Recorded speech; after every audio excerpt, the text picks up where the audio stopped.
Sino-sino ba itong mga ayaw kay Rapi Tulfo? Ito yung mga kalaban din sa politika. Lalo na ngayon, napapabalita na tumataas. Tumataas ang rating ni Rapi Tulfo. Tandaan nyo, lahat ng mga kalaban ni Rapi Tulfo sa politika, titirahin si Rapi Tulfo niyan. Nangyari na nga yan eh. Natandaan ninyo yung nag-number 1 siya sa survey? Kaliwat kanan ang atake sa kanya.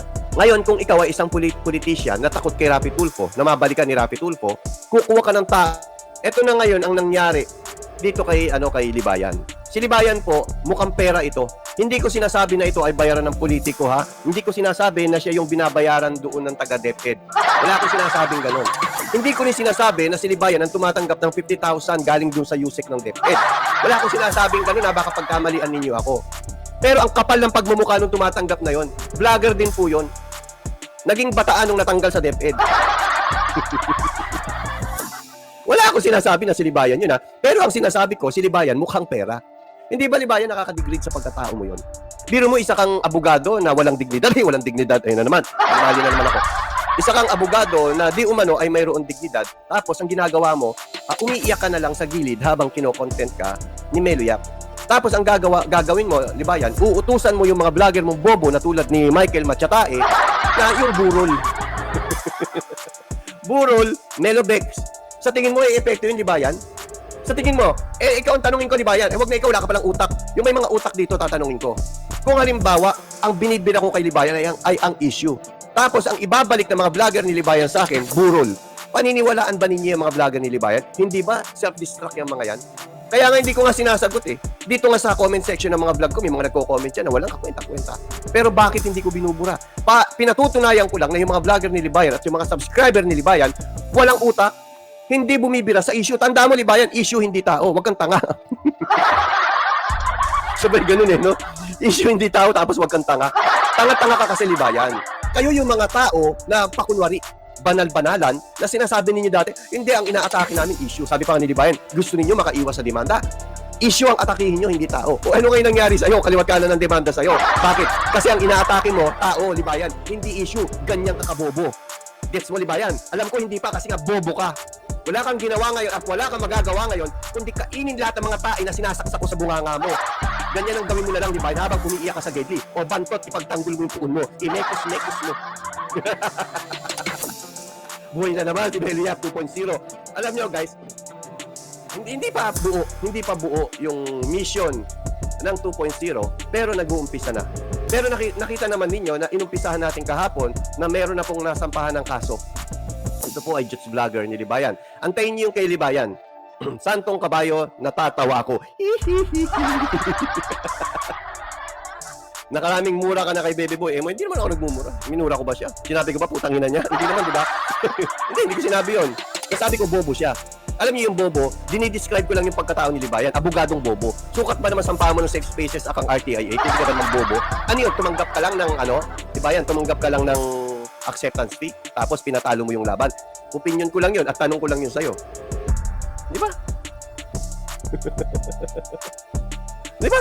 Ilan din lang ang tanong ko sa'yo, di ba? Yan. Ngayon, eto na. Nandyan ang Rapi Tulfo in action. Tumulong. Anong sabi ni Libayan? Pakinggan natin kung anong sabi ni Libayan. Tignan nyo, ganito kayo niloloko ni Libayan. Totoo itong, alam nyo guys, totoo itong sinasabi ko. Kaya Libayan, kahit saan tayo makarating, ilalabas ko kung ano yung totoo. Ilalabas ko kung ano yung totoo, Libayan. Kaya nga hindi ka makapagkaso-kaso eh. Tignan mo, nauubos na ang vlogger mo, nakakasuhan lahat. Ako, na pinangakuan ninyo, nakakasuhan hanggang ngayon, walang kaso. Papasmag, asa na. Ubus na ba yung 20 mil? Ipipressure na kita, Papasmag. Ipipressure na kita. Alam ko naman, napipressure ka lang talaga eh. Napipressure ka lang talaga. Ipakikita ko sa iyo malak. Alam mo, yung mga naniniwala ka sa mga nag-uudyok sa iyo, yan ang magpapahamak sa iyo. Sa tingin mo, tama na ang 20 mil? Sa dalawang kaso mo, kailangan mo ng dalawang abogado, tanga. Papasmag, naniniwala ka sa mga nasa paligid mo? Libayan, sagutin mo na rin si Sausaw. At sa bagay, ang nagpahamak kay Sausaw si Papasmag eh. O edi tulong to. Edi sama-sama na kayo. Mag-vlog kayo. Mag-collab kayo sa Oblo. Ipapakita ko sa iyo, Papasmag, kung anong pagkakamali mo. Tandaan mo, yung mga nagbibigay sa iyo, hindi habang buhay magbibigay yan. Ngayon lang. Kasi akala nila makakaisa sila kay Melo Yap. Sampahan nyo ng kaso, sampahan nyo. Sampahan nyo! Magpabuyo ka kay Akla. Magpabuyo ka kay Akla. Tignan mo, Papasmag, sasampulan ko si Akla. Nagbinubuyo ka, sasampulan ko si Akla. Ano ka lang, sit back and relax. Pakinggan natin ito. Pero pwede ninyong maipakita natin ito.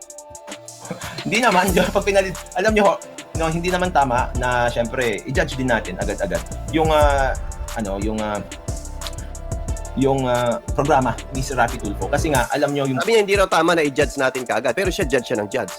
Tuloy. Kasi may nag-comment si Jan, Cyrene Tokmo, dapat close na ang programang Tulfo kasi pinapahiya lang ang netizen nito. Kawawa ang mga inosente, tapos ikaw palit ni Tulfo. Gusto nila isa rin Raffy Tulfo tapos itong si Libayan ang ipalit. Ano naman magagawa ni Libayan para sa taong bayan? Wala. Ano magagawa ni Libayan? Wala. Nga. Kikita lang, nagpapayaman lang. So nakikita na ninyo, yung mga subscriber dito ni Libayan, mga anti-Tulfo na. Sabi ko sa inyo, sila nagsama-sama silang mga tae. Ito, pure tae na ito si Jan Cyrene. Pure tae na ito. Ang ginagawa niya, kino-convert niya si Libayan para maging tae na talaga. So sa kasamaan palad, na-convert na niya si Libayan. Nakita nyo, medyo ang anti-Tulfo rito yung nasa ilalim Ito ang anti-Tulfo na rito. Si Libayan, hindi pa siya anti-Tulfo rito Kita nyo? Pakinggan natin. purpose talaga ng kanyang programa ay maganda. Ang purpose talaga ng kanyang programa ay maganda. Against dito sa sinabi ni Jan Cyrene Tokmo. Tuloy. Siyempre, may mga loopholes na kailangang ayusin, di ba? I hope matututo sila. And siyempre, nag-i-improve naman sa tingin ko yung kanilang programa, kaya marami pa rin. May mga loopholes, tama yon. Walang programa na walang loopholes. Lahat ng programa meron loopholes yan. Kahit nga yung mga balita So dahil ba doon, sasabihin natin, mali na yung programa, masama yung programa. Hindi naman. Pero ang sabi naman dito ni Libayan, katwiran naman siya Ano sabi niya rito? Pakinggan natin. Programa ni Sir Raffy Tulfo. Kasi nga, alam nyo, yung purpose talaga ng kanyang programa ay maganda. No? Siyempre, may mga loopholes na kailangang ayusin, di ba?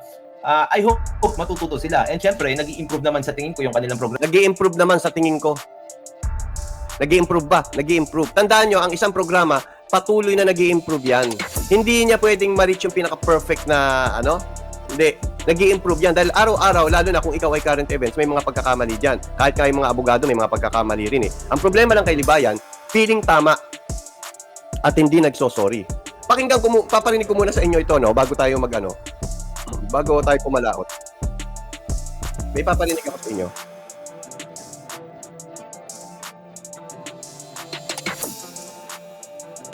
Kung bakit natin kino-content ito ngayon. Pakinggan nyo muna ito. I just don't want fanaticism. Kasi pati ako, I tell the people who, my community, the people who watch me. Sinasabi ko, Ayaw niya raw ng fanaticism. Fanatic siya mga vlogger mo Yung mga subscriber mo, fanatic sa'yo Nakita mo kahit anong mali ang sabihin mo, okay lang, tanggap nila. Nilulunok nila talaga yung mga mali na sinasabi mo. Nandun sa comment section ko umiiyak. Ayun, kung talagang maling-mali ka na at hindi na sila makakomment, ang sasabihin nila, magdala ka ng bikini. Kaya panibasa ko dun Iyon ang inirebat mo sa akin sa mga mali ni Libayan. Maghunos dili ka. Meluyap to. Ako lang to. Meluyap. Papahinggan natin kung ano sabi dito ni Libayan. argue against me. Parang awan nyo na. Ano sabi niya? Argue against me. Sabi ko sa kanila, argue against me. Ano sabi? Parang awan nyo na. Parang awa nyo na. Parang awa mo na, Libayan. Argue against me. Pinatutunayan ko, mali ka. Pinatutunayan ko, panloloko yung ginagawa mo. Argue against me. Bakit wala na yung dating Libayan na matapang kuno? Dahil tinambakan ka ng kaso? Asa na yung DDT mo? Naduwag ka na ba? Yung buntot mo, umano na ba? Umurong na ba? Yung buntot mo sa harap ay sarap. Yung buntot mo, umurong na ba? Ganyan ka na ba katakot? Takot ka na kay SRT, takot ka pa kay Meloyap. Anong nagko-call out siya rito Sabi niya, sabihin niyo kung mali ako. Pakinggan? Argue against me. Parang awan nyo na. Pag nagkamali ako, please call me out. Pag nagkamali siya, please call me out. Ilang beses na kitang kinokall doon sa katangahan mo, pero hindi ka naman na sumasagot. Sasagot ka lang ng isang beses, tapos wala na. Ngayon, kung Libayan, ito may papayo ko sa iyo kung talagang nagkamali ka, huwag kang mahiyang mag-sorry. Hindi ka naman sa akin magso-sorry. Tanggapin na natin, tambay ako. Tanggapin na natin, Melobex ako. Hindi ka naman sa akin magso-sorry. Doon ka mag-sorry sa mga taong naloko mo. Sa mga nakinig sa'yo, sa mga maling turo mo. Dito, kung nagkamali ako, please call me out. Because I also want to learn. Hanggang ngayon, hindi ka natutong bobo ka. Hanggang ngayon, ang paniniwala mo pa rin sa age of sexual consent ay 18. Ganyan ka kabobo. Ano ang reason at susulatan mo ang Congress kung hanggang ngayon naniniwala ka pa rin sa 18? Sige nga. Sabi mo, may ano sa'yo, i-call out ka. O tuloy. Because I also want to learn. Hindi ko alam lahat. Di ba? Kaya, Wala ka talagang alam, bobo. hindi ko maintindihan kung bakit. Wala ka talagang maintindihan, bobo. Kung may ibang opinion, dun sa mga ibang tao na panatiko ng isang tao, they they treat it as parang ito'y isang masamang tao. Tingnan nyo ha, swak na swak sa kanya yung katangahan niya na yon. Kapag meron daw isang tao na iba ang opinion sa isang tao, bakit ang tingin daw nila doon ay masamang tao? Hindi ba ganun ang tingin nyo sa mga lawyer ng RTIA? Porque iba ang opinion sa kabubuhan mong libayan ka, ang tingin mo, mga bobo na yung abogado ng RTIA, kinocall out ko pa nga 100 lawyers eh. Porket iba yung opinion nila, masama na yung tingin mo sa kanila, ano to, nagpa-plastikan ka rito? Kasi dito nung time na to, ano ka na rito eh, tukmul ka na dyan eh, bobo ka na ng time na ito eh. Tanga ka na ng time na ito. Pero nung in-interview ka ni Katunying, aba, napakabait mo. Ano, doble kara ka? Libayan, doble kara ka. O, tanggapin mo na lang lahat ng sinasabi ko sa'yo. Dalawa lang ang pagpipilian mo, Libayan. It's either mag-sorry ka o kasuhan mo ako. Sige, kasuhan mo ako, Libayan. Para magkaalaman tayo. Pakinggan natin, ha? Programa, kaya marami pa rin ang nanonood doon. Di ba? Dapat yung programa ni Sir Raffy Tulfo. Kasi nga, alam nyo, yung purpose talaga ng kanyang programa ay maganda. No? Siyempre, may mga loopholes na kailangan ayusin, di ba? I hope matututo sila. And siyempre, nag-i-improve naman sa tingin ko yung kanilang programa, kaya marami pa rin ang nanonood doon. Di ba? Dapat talagang ipatulfo ang government agencies or employees na hindi kumikilos. Manyan na habit. Ito, may sabi dito ni Mrs. B, I'm sorry to say na ang dapat talaga ipatulfo ang government agencies or employees. Alam nyo, napakaganda nga na merong kinakatakutan itong mga nasa taas. Kasi nasa taas sila eh. Nagre-reklamo yung nasa baba. Pwede nilang tulugan yan eh. Pwedeng pag kinontak mo yung isang tao, sabihin nila, huwag ninyong pansinin yan. Pwedeng ganun eh. Pero ngayon, si Raffy Tulfo, kapag kumontak, hindi pwedeng hindi nila pansinin, lalo na isang senador si Raffy Tulfo. Lalo na siguro kung ang tatawag sa kanila ay isang presidente. Ano sa tingin nyo? Pwede pa ba nilang i-ignore? Ngayon nga, medyo na, yung iba na i-ignore pa si Raffy Tulfo eh. Kailangan pang brasuhin ni Raffy Tulfo para talagang sumagot. Panagutin doon sa mga ginawa nila. Paano kaya pag presidente ang tumawag? Sa tingin nyo, may magagawa ba sila? Tandaan nyo, kung bakit si Raffy Tulfo ay sikat sa mga mahihirap? Dahil wala pong boses ang mahihirap. Hindi kasi nila naramdaman yun eh. Hindi nila naramdaman yun. Ang taong mahirap, alam nyo sa totoo lang hindi kasi alam ng iba kung ano talaga yung nararamdaman ng mga mahihirap na tao. Ang mahihirap na tao, guys, kapag pinagalitan mo yan, hindi nakikibu yan. Unless meron yung iba matatapang. Hindi na makakibu yung iba kasi mahirap lang yan eh. Alam nila kahit saan daanin, hindi sila uubre. Mahirap yan eh. Subukan nyo ang mayaman, pagalitan nyo, sampaling kayo. Sampaling kayo. Ako lang nung na-disgrasya yung may bumangga sa akin, tinakot-takot ako nung enforcer eh. May bumangga, nadala kami sa ngayon sa presinto. Sabi ko, uuwi na ako. Ayaw akong pauwi. Pulis pala yun. Ayaw akong pauwi ng pulis. Kasi involved daw ako sa accident. Ang sabi ko sa pulis, ano aksidente yung... saan aksidente ako na-involved? Kasi meron nga raw, kinumplain ako ng pasahero. Ito yung sa Move It. Kinumplain daw ako ng pasahero na reckless daw ako. Kaya daw sila sumemplang. Hindi ko alam, yung Move It pala, nakikipagkarera sa akin. Hindi ko alam na nakikipagkarera. Hindi ko nagsabi lang siya, di kinarera ko siya. Kuminto ako, bumangga doon sa likod ko. Ngayon, hindi makapag-complain sa akin yung Move It kasi alam ng Move It na kasalanan niya eh. Ngayon, ang nag-complain sa akin, yung pasahero ng Move It, ayaw akong paalisin, pinasasagot sa... Taga-DILG yun. Ang yabang nakaupo doon sa bangketa. Taga-DILG ako. Tawagan nyo to. May mga ganun-ganun pa siya. Inumusob yung pamilya doon. Ngayon, ayaw akong pauwiin. Sabi ko, nagmamadali ako may pupuntahan pa ako May date pa ako Ibintay na nga yung date ko doon Sabi sa akin ng pulis, meron daw complaint sa akin. Ha? Sabi ko, anong complaint sa akin? Sinagot ko na nga yung hospital nung Move It. Kahit hindi ako may kasalanan, naawa lang ako kasi rider yun eh. Ang complaint daw sa akin, reckless. Sa tingin nyo, kung kayo, simpleng lang, na walang sinabing man. Anong gagawin nyo? Antayin nyo. Sige, antayin ko. Magka-counter na lang ako. Sabihin ko, hindi ko kasalanan. Ganun. Alam nyo, sinabi ko sa pulis, pinipigilan mo ba ako? Ano ang kaso mo sa akin? Yung reckless na isinampa niya? Ha? Yung reckless na complaint niya? Sa LTO yun, sabi ko. I-complain niya ako sa LTO. Hindi sa pulis. Ano nagawa ng pulis? Sabi sa akin, kausapin ko na lang daw yung pamilya. Ay, kinausap ko yung pamilya. Sabi ko, wag ako ang singilin nyo. Ang singilin nyo yung Move It. May insurance yan. At hindi ko kasalanan na sumemplang yung Move It. Yun. Uuwi na ako. Yun lang, sabi ko, alis na ako. Sa tingin nyo, kung ikaw ay isang simple lang, hindi mo alam yung karapatan mo, ganun ang mahihirap, hindi nila alam yung karapatan. Hindi na ako tumawag kay Raffy Tulfo. Hindi ko na kailangan tumawag kay Raffy Tulfo, alam ko kasi yung karapatan ko. Pero may mga tao na hindi nila alam yung karapatan nila. Kaya sila lumalapit kay Raffy Tulfo at ito ay nabibigyan naman ng solusyon. Hindi man lahat, pero maraming nabibigyan ng solusyon sa Raffy Tulfo in action. Yun ang ini-ignore ng iba. Yun yung ini-ignore ng mga bobong kabatas. Pero darating ang araw, baka magulat-gulat kayo, nakapila yan dun sa TV5. Nakatago yung mukha. Akala nyo, yung mga na yan, wala mga issue yung iba dyan? Meron. O baka na ano sila, na Rapi Tulfo in action sila. Kasi mga manyakis. No? O tuloy natin to. Pakinggan natin. Yung nga nanonood doon. Di ba? Dapat talagang ipatulfo ang government agencies or employees na hindi kumikilos. Manya na habit, pinaghihintay mga tao, inuuna ang tsikahan bago ang serbisyo na mamamayan. Tama yan. Sa akin, okay yan. No? Bakit yung mga public service agencies na yan? Ano sabi niya? Tama yan. Sa akin, okay yan. Pero ba't ngayon hindi na? Dahil sa pera. Dahil sa pera po. Si Libayan po ay mukhang pera. Kung hindi ka ba naman mukhang pera, may abuluyan ka na at yung membership mo hindi mo pa tinutupad. Tapos, ngayon, kung saan nandun ang mga tae, nandun ang pera kasi. Nandun si Libayan. O, pakinggan ninyo to ha. May paparinig. Pera-pera lang. Inamin ko na rin naman na May paririnig ako sa inyo.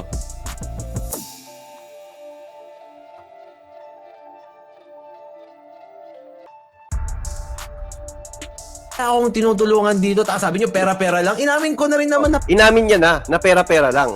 So ngayon, di ba yan, kung nasaktan ka sa sinabi ko, dapat masaktan ka sa sinabi mo. Dahil yung sinabi ko, galing sa'yo yun eh. wala nang argumento doon. Hindi na tayo may kipag-argumento. Mukha ka talagang pera, Libayan. YouTube lang ako para sa pera. O bakit sa YouTube si Libayan? Para sa pera. Kaya kung halimbawang nagpalit siya ng paniniwala, tandaan nyo dahil pa rin sa pera yon. Kaya ngayon, naging anti-Tulfo si Libayan dahil sa pera yon. Tulad nito, tingnan nyo, isa ito sa mga naloko ni Libayan. Si Bin Gasul. Isa po yan. Sa harip na kaawaan natin itong si Bin Gasul kasi naniniwala ito na ang minor pwedeng dalhin sa motel kahit hindi ito kamag-anak o hindi kakilala o nakilala lang sa social media. Isa ito sa mga naloko ni Libayan. Kaya nananatili tayo sa pag-expose sa katangahan ni Libayan. Tulad nito, anong sabi ni Libayan? Pera-pera lang.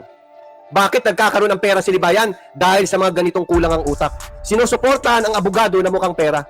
Sabi ni Libayan to.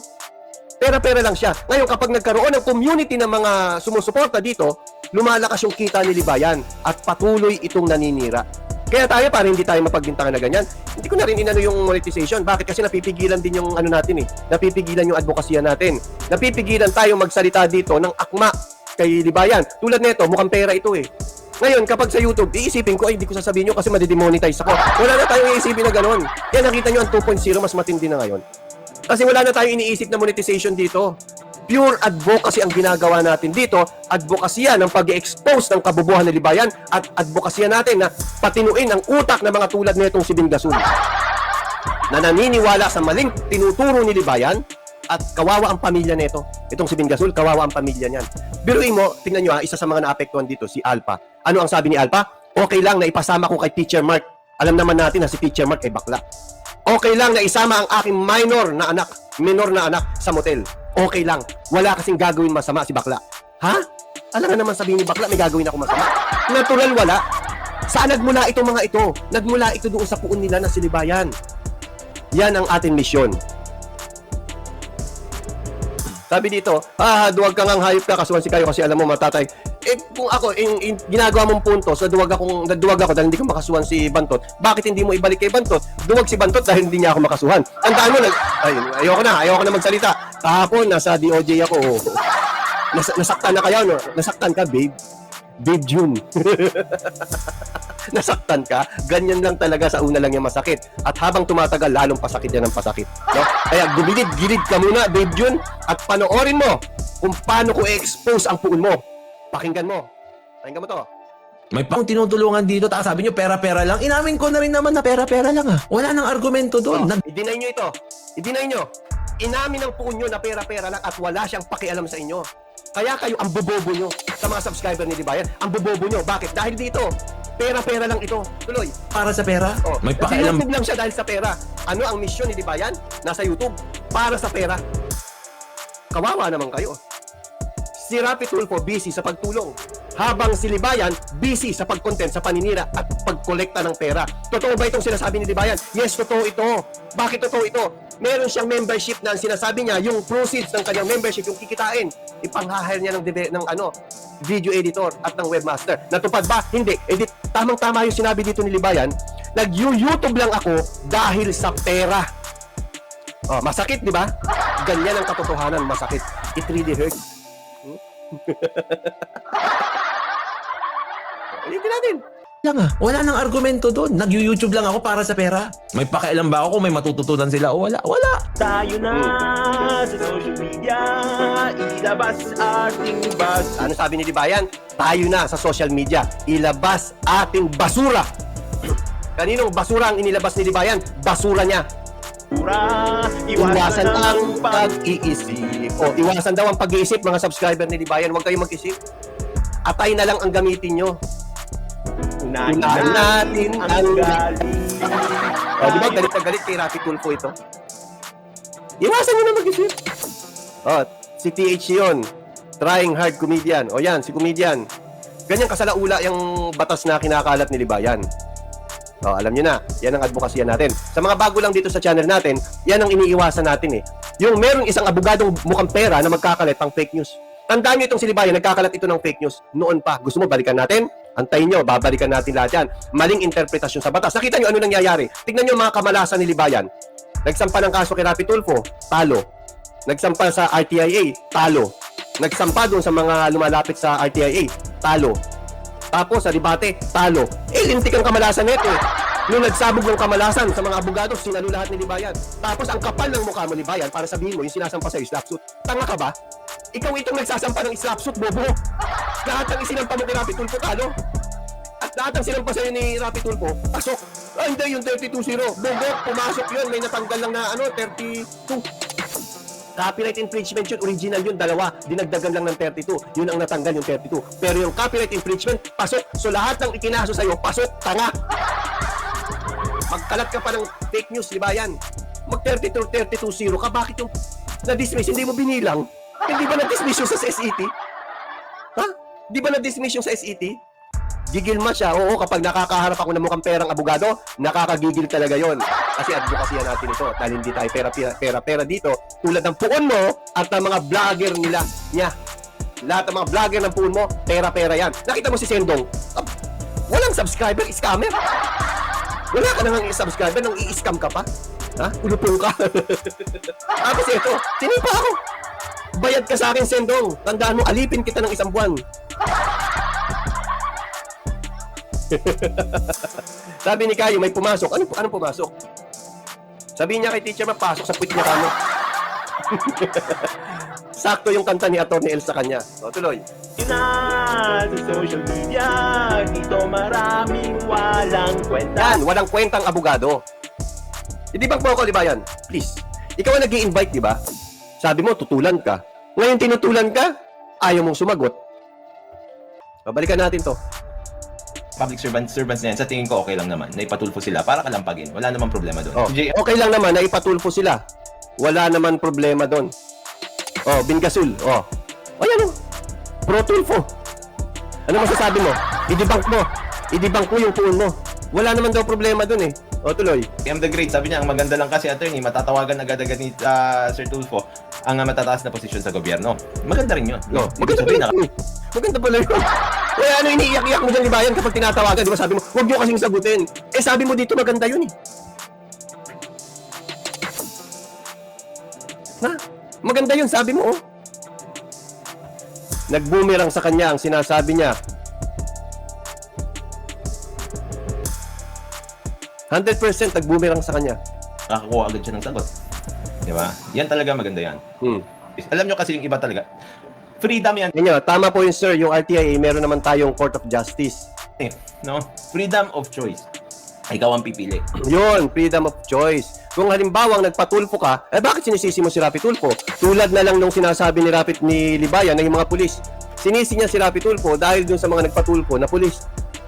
Tapos nag-create pa siya ng senaryo na hindi naman yun ang nangyari. Tapos ibinintang niya sa mga pulis at saka kay Rafi Tulfo. Tignan mo kabubuhan mo, Libayan. Diyan mo naloloko yung mga subscriber mo eh. Gagawa ka ng istorya tapos papaako mo kay Rafi Tulfo. Dapat yan sinakayo at Teacher Mark, kahit mag-sorry, wag na patawarin yung konsensya, pati mga buto nila, kakulay na din ng kay Bebe Boy, itim.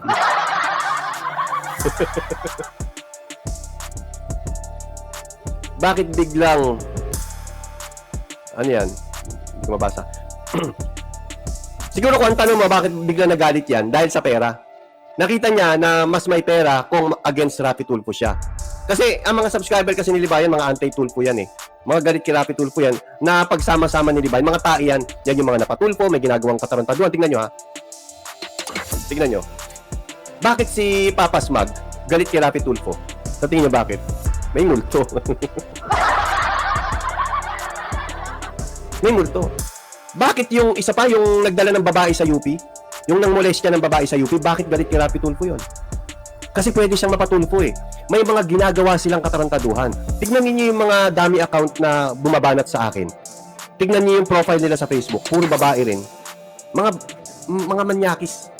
Tignan niyo yung armado ni Bantot. Di ba sila munti ko na masabi yung nagkakantutan. Dito lang, hindi ko nasabi.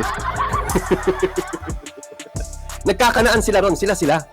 May mga issue kasi ang mga yan na alam nila kapag naparapi Tulfo is sila at possible na mareklamo sila dahil sa katarantaduhan nila, ngayon pa lang, ginigiba na nila si Rapi Tulfo. Dahil ang alam nila, in the future, pwede silang naparapi Tulfo.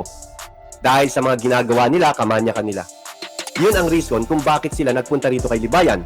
At ang ginawa nila, kinonvert nila si Libayan para maging anti-Tulfo. Kasi alam nila, mapapakinabangan natin tong bobong to. Sunod-sunuran sa ating tong bobong to. Madaling utuin itong abogadong ito.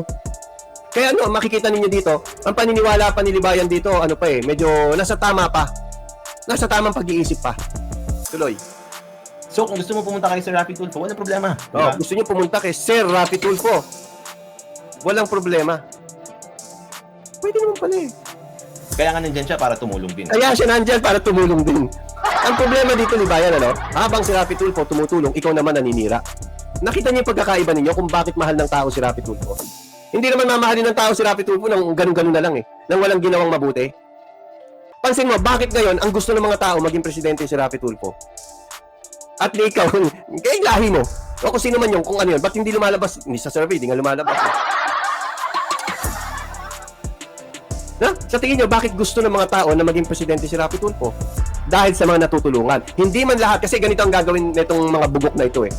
Sa 100 na lumapit kay Rapi Tulfo, let's say 100 lumapit. Tapos 99 yung natulungan. Yung isa, hindi natulungan. Doon sila magpo-focus dun sa isa na hindi natulungan. Ayan, lapit pa, hindi natulungan, kawawa naman. Ay! Ganon. Hindi nila tinitignan yung mabuting nagawa. Pero dito, nung time na ito, medyo okay pa ang takbo ng bobong to eh. Pero mo, Libayan, nagtataka lang ako sa'yo, Tataka lang ako sa'yo. Bakit ba takot ka sa akin? Ba't kasi hindi mo kasi sabihin sa mga, subscriber mo ang reason, bakit takot ka sa akin? Sabihin mo na, para hindi sila nagyayabang-yabang dito sa akin. Sabihin mo na. Wala sa top 50 ng Okta si Magalong. Balak daw maging presidente. Mayor, wag mo na ituloy. Ikakampanya kita. Kahit ka sa pagka-senador eh. Ilan ang senador? 24? 12 yung tatakbo? Yung baka nga doon, hindi ka pa pumasok eh. Tanda mo, Magalong Mayor Magalong, hindi ka kayang dalhin ng taga Baguio. Yung mismo taga Baguio ayaw sa'yo. Tuloy. Siyempre, nakikita kasi nila na pag pinatulfo ka, matindi rin yung makukuha mo agad. Swift justice talaga, di ba? Ano na Libayan? Yak pala ha. No, hindi naman nila trabaho yun. Ito ang mas malala. Dalawang pulis umaming itananim ang droga sa suspect na umano'y by bus sa San Juan, Batangas. Hindi mo na nga sana ginawa, inamin mo pa. Oy, hindi mo na sana ginawa, inamin mo pa. Ano ibig mo sabihin, wag aminin? Tingnan mo takbo ng utak na itong abogado na ito. Kanal na kanal. Taing-tai. Hindi mo na nga sana ginawa, inamin mo pa. Ibig mo bang sabihin, Rani, dapat pinanindigan na lang ang pagsisinungaling? Yun! Ngayon ko na napanood to, pareho kami ni scrutiny. Yun palang tamang word doon. Ano bang gusto mo dapat pinanindigan na yung pagsisinungaling? Tapos, paniwalang-paniwala kayo dito sa bobong to?